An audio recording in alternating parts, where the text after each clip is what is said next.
Living Audio presents James Potter and the Morrigan Web by G. Norman Lippert.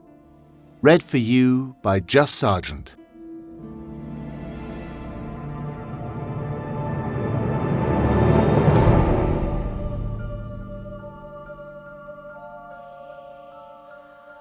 Prologue 1. The North Sea. A long, low boat pushed through the fog, accompanied only by the sloshing thump of the waves against its prow. No gulls followed the ship, or screeched their calls from the hidden shores. No sun shone through the caul of mist. Chilly silence lay over the leaden sea like a blanket. 4 figures stood on the foredeck of the ship, all wearing dark cloaks and hoods. The wind switched restlessly, tugging at the fabric.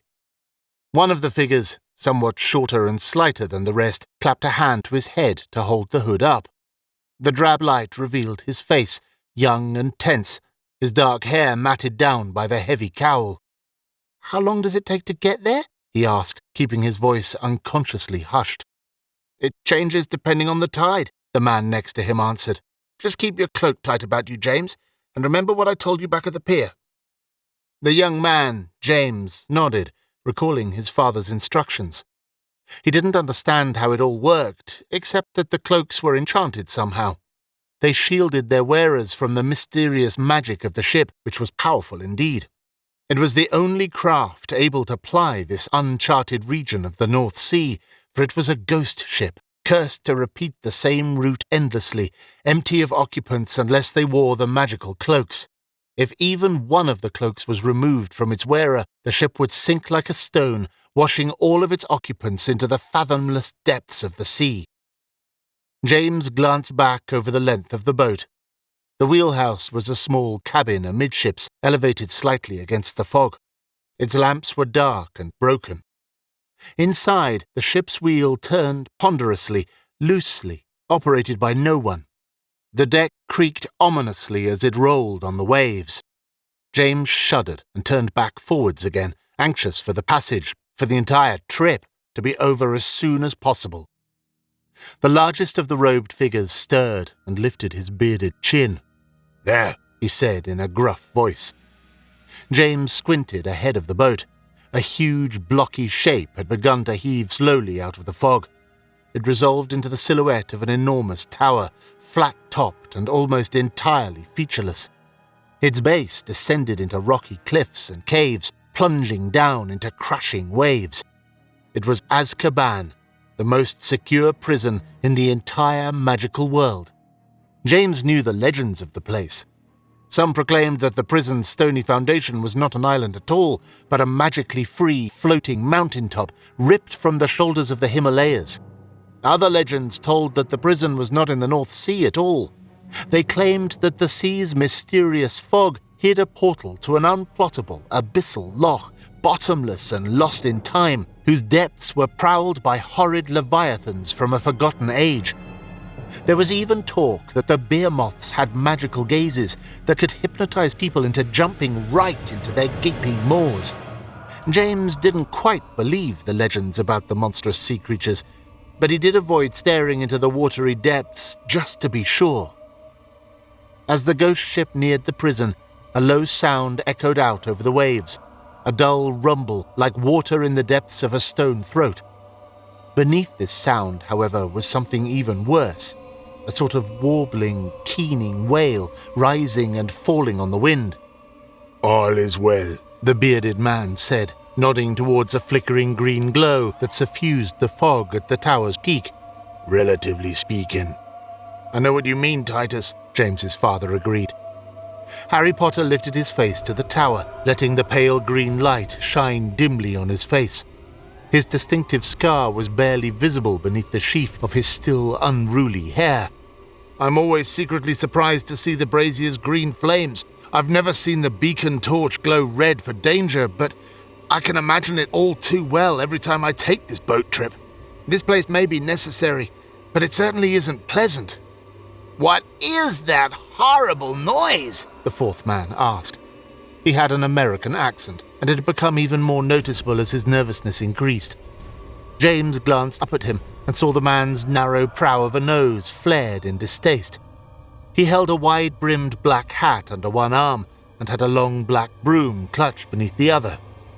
"The noise," Harry answered, as if he himself hadn't noticed it. "Oh, that's just the sea washing through the caves.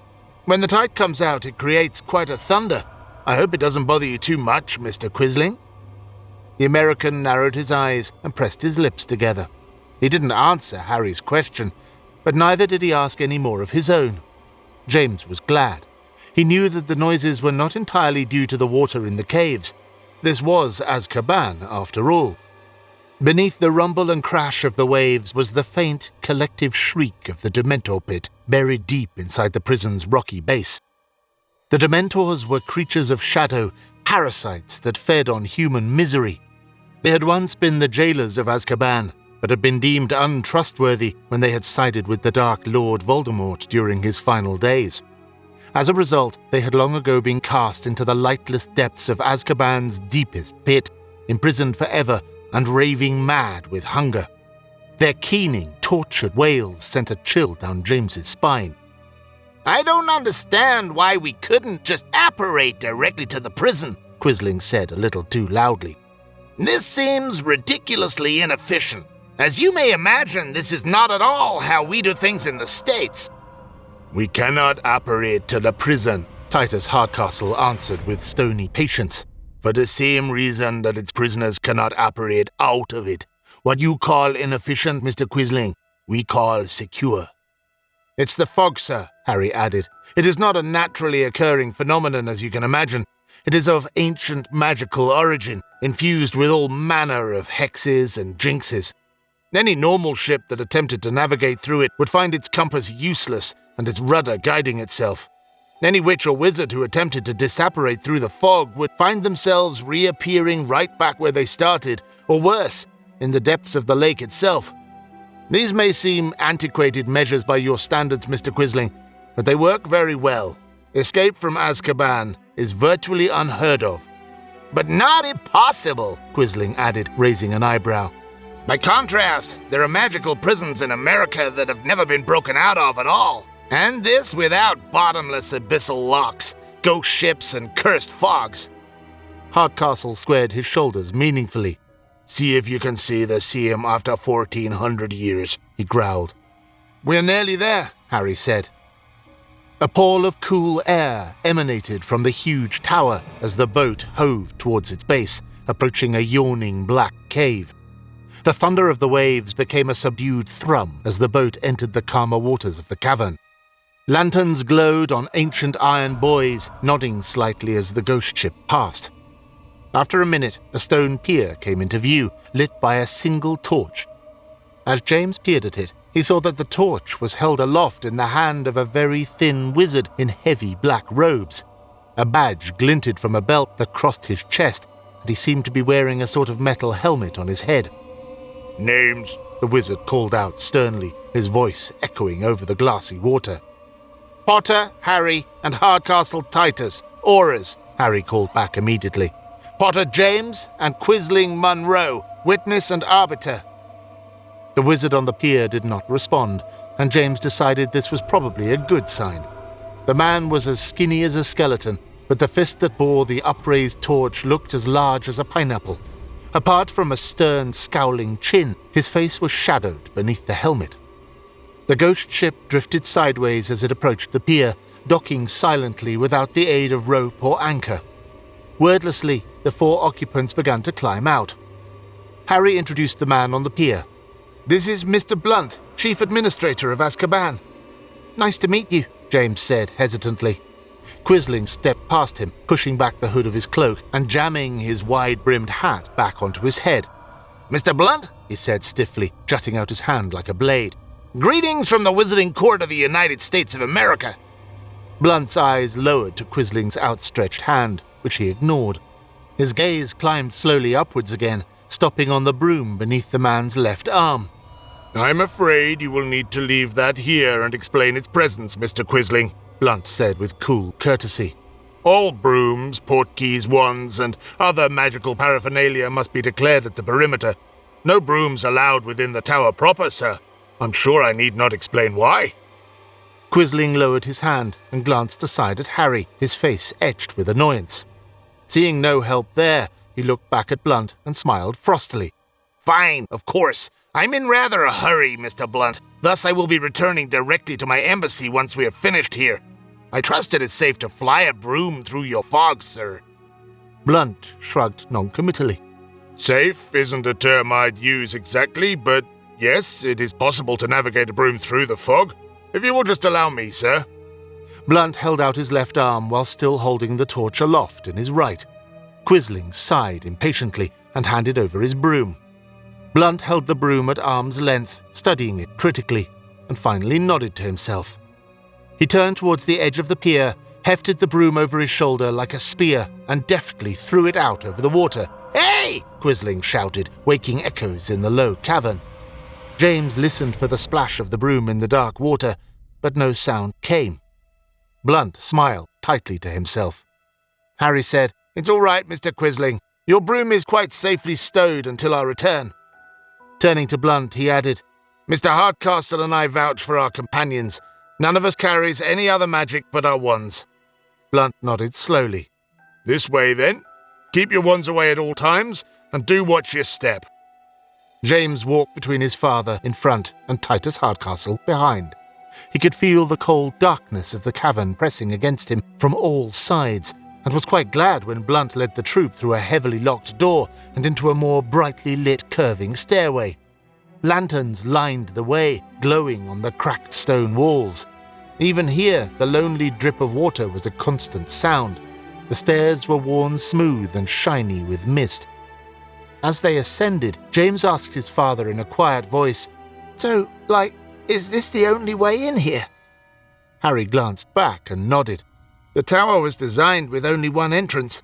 The walls are 30 feet thick all the way around, without a single window." James gulped. A sense of creeping claustrophobia squeezed his shoulders and throat, but his dad smiled back at him. "Don't worry," he said. "This will be over before you know it, and we'll be back home in Marble Arch. I'm proud of you for coming along." James nodded unenthusiastically. A week ago, when he'd first been asked about coming to Azkaban to identify the villain his father had captured, it had seemed like a rather exciting adventure. Albus had been dead jealous about it, thus James had, of course, agreed instantly. Now, climbing the narrow stairs into the throat of Azkaban itself, he would have gladly traded places with his brother. He shivered to himself. "I just wish Zane and Ralph could have come along," he muttered, hoping only his father would hear. "They were there too, you know, on the night of the unveiling, back in New Amsterdam. They saw just as much as me." "Sorry, James," Harry answered quietly. "They're still back in the States. It was hard enough for us to arrange for you to come along. If it was just the Ministry of Magic we were dealing with, things would be a bit easier." James knew what his father meant. The prisoner in question was an American, even though he'd been captured in London. By international law, a representative from the American Wizarding Court had to be present for any interrogation. Quisling, the American arbiter assigned to the prisoner's case, had been reluctant even to allow James to accompany them. Fortunately, the Department of Ambassadorial Relations had been pressed to file a formal request with the International Magical Police, claiming that James's recollections might provide essential insight into the prisoner's guilt or innocence. They had agreed to the interrogation on the grounds that Arbiter Quisling be allowed to cut it short at any time that he felt that his client was being unfairly condemned outside of a court of law. The troop finally reached another door. It stood atop a short landing, framed on both sides by greenly glowing lanterns. The door was no less than 20 feet high and comprised entirely of black metal studded with rivets. There was no handle or lock as far as James could see. Blunt approached the door with his torch still held aloft. It crackled faintly, casting his skeletal shadow far up the wall on his left. "Dad," James whispered, watching raptly. "How does it even open? I don't see any hinges or bolts or anything." The words froze in his throat as Blunt neared the forbidding door. He did not stop when he reached it, but continued forward, and James feared for a moment that the little man might bounce right off the cold iron. Instead, Blunt's torch flared bright green for a moment, bursting its light over the entire width and breadth of the door. In response, the studded iron rippled in the air like something seen through a heat shimmer. As the torch's green flames unfurled into darkness, the great door broke apart into curtains of smoke, which quickly vanished, revealing a cavernous entryway heavy with shadowy depths. "Intriguing," Quisling admitted, tilting his head. "So the iron door was just a mirage of some kind?" "Not exactly," Harry said, following Blunt into the bowels of Azkaban proper. "The door is exactly as real as it looked. Mr. Blunt's magical torchlight is the real mirage. It creates the illusion that we can pass through the impregnable door, and thus we can." Quisling frowned skeptically. James suspected that his father's answer was a much simplified version of the truth, but he didn't really care about the actual technomancy behind it all. "It's all quantum," as Zane surely would have said. The main hall of Azkaban was surprisingly large. Monstrous pillars leapt upwards, each as thick as redwood trunks. Crouched atop the pillars were ancient stone gargoyles, their down-turned faces scowling and their shoulders supporting the buttresses of lofty, vaulted ceilings. The walls were nearly featureless, comprised entirely of rough, cracked stone. Lanterns lit the hall far too insufficiently for James's taste, leaving enormous, shadowy gaps in the echoing depths. "Why is there no hearth?" he shuddered, hugging himself.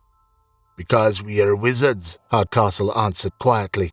"For us, hearths are more than light and warmth. They are a means of transport. Catch my meaning?" "Oh," James said, nodding his understanding. "Right. No hearth means no flue network, no easy way out." As Blunt led them towards a distant archway, James's eyes grew accustomed to the dimness. He noticed other people in the massive hall, most dressed similarly to Blunt, but there were far fewer than he would have expected. "Dad?" he whispered, sidling up to his father. "Where is everybody? I figured this place would be crawling with guards. For that matter, where's all the doors? This doesn't look like a prison at all." Harry glanced at his son, his eyes serious behind his glasses. "It's like I said, son. There's only one way in. One way in and one way out. What's that supposed to mean?" Harry opened his mouth to answer, but at that moment Blunt turned left into a low hall. Harry, James, Hardcastle and Quisling followed him, and then stopped abruptly as they met a blank stone wall. James blinked and shaded his eyes against the room's sudden illumination. Bright lanterns were embedded into the walls behind thick glass blocks, all glowing with nearly painful whiteness. Blunt approached the blank wall and produced his wand. He tapped the wall with it, and a series of intricate carvings began to unfurl onto the stone, emanating from the tip of Blunt's wand. The carvings, James noticed, formed the shape of a small door surrounded by indecipherable symbols and shapes. With a scraping grate, the door swung open, revealing only a small, dark alcove. Deftly, Blunt lowered his torch towards the alcove. Its flame flickered and buffeted as if in the teeth of a sudden hard wind. Then, with a hollow thwump and a flash of green, the torchlight leapt from the end of Blunt's torch and into the alcove. There, the fire swirled and spun, forming a bright, flickering orb. Instantly, the stone door clapped shut over it. "The entrance flame must stay hidden for the duration of any interaction with the prisoner," Blunt said gravely, turning back towards the troop. "From the time we open the cell tower until the moment it is secured again, we are as much prisoners here as the inmates. Is that understood?" Everyone in the room nodded, except Mr. Quisling. "Can we please get on with it?" he said, raising his eyebrows impatiently. "May I have the prisoner requisition number?" Blunt asked, turning to Harry. Harry nodded. There was an exchange of formal parchments, which Blunt peered at for barely a moment. Then, deftly, he turned back towards the stone wall. He tapped it once again with his wand. The etching of the elaborate stone door unfurled. The carved lines rearranged, flowed together, and formed the shape of a large frame. Within the frame were 3 numbers, 0, 0, 0. Blunt touched the first number with his wand. 6, he said. The etchings that formed the first 0 began to dissolve and swirl, reshaping into an ornate number 6. 2, Blunt said, tapping the second 0, and then 9. The numbers resolved. They glowed faintly for a moment, pulsing purple in the bright white of the room. Then the entire wall began to shift. With a grating rumble that James could feel in the soles of his feet and the pit of his stomach, the stone slid sideways, taking the edged frame and numbers with it. A moment later, a door slid into view. It was heavy iron with a tiny barred window set into it. In the center of the door, the numbers 001 glowed bright purple. The door shuttled past as James watched. Another door followed, moving slightly faster. This one had the number 002 emblazoned on its center. James's father leaned close to him. "Our man is rather near the top, I believe," he said quietly. James nodded speechlessly. The doors in the stone wall began to pass by with increasing speed. As they did, the rumbling grate rose in pitch. The floor seemed to thrum with the noise. James fancied he could feel his very eyeballs vibrating in their sockets. Soon enough, the doors were flickering past in a blur, their glowing numbers forming an indecipherable purple streak. James sensed that the doors were not just spinning past, but lowering slightly, as if the interior of the great tower was a sort of bolt screwing itself into the depths of Azkaban's foundation. James waited for the doors to begin to slow, but they never did. He wanted to ask his father just how deep the cell tower could go, but knew that he probably wouldn't be heard over the grating roar. Then, shockingly, the tower's wall simply slammed to a halt. It clanged, stone on stone, so deafeningly that James clapped his hands to his ears. By the time he touched them, however, both the motion and the noise were over. Silence rang in the stale, bright light of the hall. Standing prosaically in the center of the stone wall was one last iron door. The purple numbers on its front read 629.